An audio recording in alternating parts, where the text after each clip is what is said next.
रोहतक लोकसभा क्षेत्र के अंतर्गत झज्जर जिले की चारों विधानसभा सीटों पर कांग्रेस पार्टी ने अप्रत्याशित जीत हासिल की है।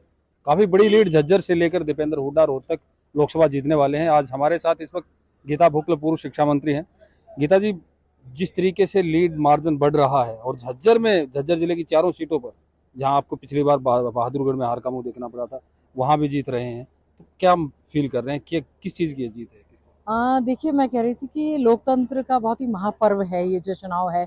मत पड़े और आज मतगणना हुई। इस पर्व में सभी ने भाग लिया, बहुत बढ़ चढ़ कर। गर्मियां बहुत थी उस दिन, गर्मी ज्यादा थी जिस दिन वोट पड़े, नहीं तो इससे भी ज्यादा वोटों से जो इंडिया गठबंधन जीतने का काम करता। और मैं समझती हूँ झज्जर में इस बात का नतीजा निकला कि जब पिछली बार लोकसभा के नतीजे आए थे तो भाई दीपेंद्र हुड्डा जी जब ये चुनाव हारे थे तो लोगों को बड़ा महसूस हुआ कि शायद वो बहुत ज्यादा मेहनत नहीं कर पाए। इस बार सभी नेताओं ने, कार्यकर्ताओं ने, सभी साथियों ने, आम जनमानस ने बहुत ज्यादा मेहनत की। और वैसे तो पूरा रोहतक लोकसभा क्षेत्र, विशेष तौर से हमारे जिले झज्जर की जो चारों सीटों पर थंपिंग जीत हुई है, हम सबका दिल की गहराइयों से बहुत बहुत धन्यवाद, आभार व्यक्त करता है। क्योंकि हमने मुद्दों के नाम पर वोट मांगे, हमने विकास के नाम पर, महंगाई के नाम पर, बेरोजगारी के नाम पर, किसानों की जो बद से बदतर हालत हो रही थी, व्यापारियों के साथ जो हालात हुए हैं, लॉ एंड ऑर्डर की जो बद से बदतर स्थिति थी, तो आम जनमानस समझ रहा था। लेकिन बीजेपी ने पूरे देश भर में धक्काशाही कर रखी थी। और मैं समझती हूँ मीडिया के बंधुओं ने भी इस तरह से जो दिखाया, या कौन सा ऐसा पॉइंट था जो सबसे ज्यादा क्लिक किया जनता को? देखिए, जनता को मैं समझती हूँ बेरोजगारी जो है एक बहुत बड़ा मुद्दा था। बेरोजगारी एक बड़ा मुद्दा था। जो अग्निवीर, एक हमारा क्षेत्र जो खास तौर से है, अग्निवीर की जो भर्ती, उसमें हमारे क्षेत्र से सबसे ज्यादा सेना में जो है सब लोग जाते थे।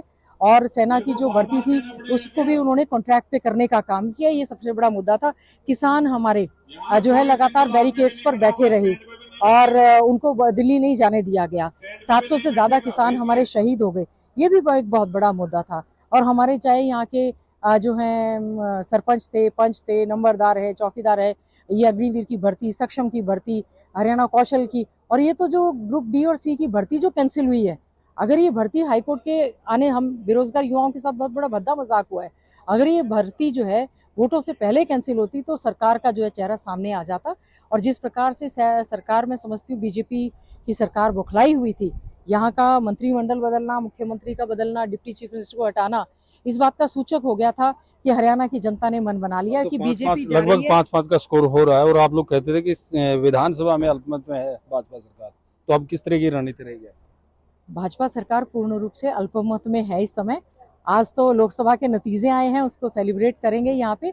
और देश भर के नतीजे भी और समझते हैं कि जब अल्टीमेटली होगा तो इंडिया गठबंधन की बहुत अच्छी परफॉर्मेंस रहेगी। हम हमारे शीर्ष नेतृत्व का, आदरणीय मल्लिकार्जुन खड़गे जी का, श्रीमती सोनिया गांधी जी का, राहुल गांधी जी का बहुत धन्यवाद करते हैं, चौधरी भूपेंद्र सिंह हुड्डा जी का, हमारे पार्टी अध्यक्ष का, और विशेष तौर से सांसद भाई दीपेंद्र हुड्डा जी, जिन्होंने इतनी ज्यादा मेहनत की, हरियाणा के मतदाताओं का, हरियाणा के आम जनमानस का, जिन्होंने पूरी तरह से मन बदला है बदलाव का।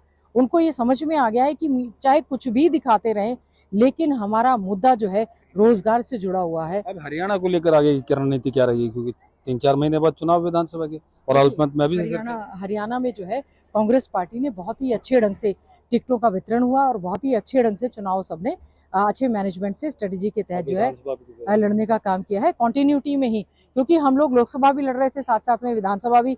लोग तो कहते हैं वाया दिल्ली चंडीगढ़ जाने की तैयारी है, तो हम लोगों ने इसी प्रकार से पूरी मेहनत की है। मैं पुनः रोहतक लोकसभा की और खासतौर से झज्जर विधानसभा की चारों विधानसभा क्षेत्र के सभी मतदाताओं का बहुत बहुत धन्यवाद, आभार व्यक्त करती हूँ कि जो उन्होंने इतना बड़ा वोट के रूप में आशीर्वाद कांग्रेस पार्टी को, सांसद भाई दीपेंद्र हुड्डा जी को दिया है। ये हमारी जिम्मेवारी को बढ़ाता है कि हम और ज्यादा यहाँ क्षेत्र के विकास के लिए कार्य करें। दीपेंद्र हुड्डा ने भी अपने चुनाव प्रचार के दौरान यही कहा था कि चंडीगढ़ का रास्ता वाया रोहतक होते हुए निकलेगा, और रोहतक की जीत के साथ ही चंडीगढ़ के रास्ते पर कांग्रेस पार्टी बढ़ चली है, ऐसा गीता भुक्ल का भी मानना है। और कहना है कि जो तमाम मुद्दे थे, जिन्होंने मुद्दे पर चुनाव लड़ा, और भाजपा ने सिर्फ मोदी के नाम पर चुनाव लड़ा, जिसे जनता ने रिजेक्ट कर दिया। प्रवीण कुमार धनखड़, पंजाब केसरी, झज्जर। हमसे जुड़े रहने के लिए हमारे YouTube चैनल को सब्सक्राइब करें और नई वीडियो की नोटिफिकेशन के लिए बेल आइकॉन को दबाएं। अगर आप ये वीडियो Facebook पर देख रहे हैं तो लाइक जरूर करें और ज्यादा से ज्यादा शेयर करें। धन्यवाद।